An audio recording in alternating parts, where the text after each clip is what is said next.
आजकल लोग अपने बच्चों को दंड नहीं देते।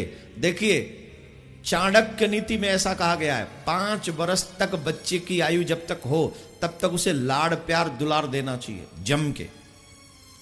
5 वर्ष के बाद 10 साल जो अगली हैं, 5 से 10 मतलब 15 साल तक गलती करने पर उसे दंड भी देना चाहिए। बिना ये सोचे समझे कि 1 है कि 2 है कि 4, उसे दंड नहीं दोगे तो आप उसको गलती दोबारा करने के लिए उकसा रहे हो, प्रेरित कर रहे हो कि आप दोबारा भी गलती करो, हम कुछ नहीं कहेंगे। 15 साल तक की उम्र तक बच्चे को बार बार दंड दो जब जब वो गलती करे, और 15 साल के बाद फिर उसे मित्रवत व्यवहार करना चाहिए, फिर उसे कभी दंडित नहीं करना चाहिए, फिर उसे समझाना चाहिए। अब बोले महाराज इतना क्यों डांटे क्यों? बोले सुनिए, फूलों को जब भगवान के गले में पहुंचना होता है ना माला बन के, तो सुई उनके भीतर से होके गुजरती है, तब वो माला बनते हैं। सोने को बजा लो, बहुत कम बजाते हैं यहाँ के लोग, वो बड़े कंजूस है ना, ताली भी धीरे धीरे ही बजाएंगे, लग ना जाए।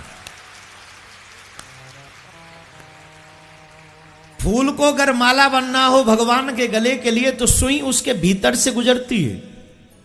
सोने को अगर गहना बनना हो तो आग में तपना पड़ता है, और डंडे की वो जो होता है ना पीटने वाला, उसकी चोट सहनी पड़ती है, तब जाके माता बहनों के कान नाक और गले तक पहुंचता है।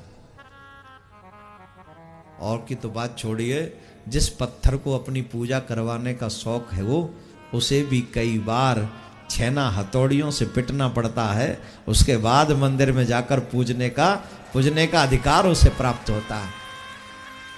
हमारे और आपके बच्चे क्यों बिगड़ रहे हैं? क्योंकि हम अपने बच्चों को दंड नहीं देते। हमारा वात्सल्य उमड़ता है, हमारी ममता उमड़ती है, हम उसके अपराधों को क्षमा करते चले जाते हैं, और आगे जाकर वो इतना बड़ा अपराधी बन जाता है कि आपके हाथ से निकल जाता है, फिर वो आपके हाथ में नहीं आता। और आज जितने भी बिगड़े हुए लोग हैं वो मां बाप की वजह से। चाणक्य नीति को अपनाइए। मैं दंड देने के लिए नहीं कह रहा कि उसको बहुत जोर से पीटो, नहीं, लेकिन दंड दो, उसे समझा दो कि आप गलत काम कर रहे हो।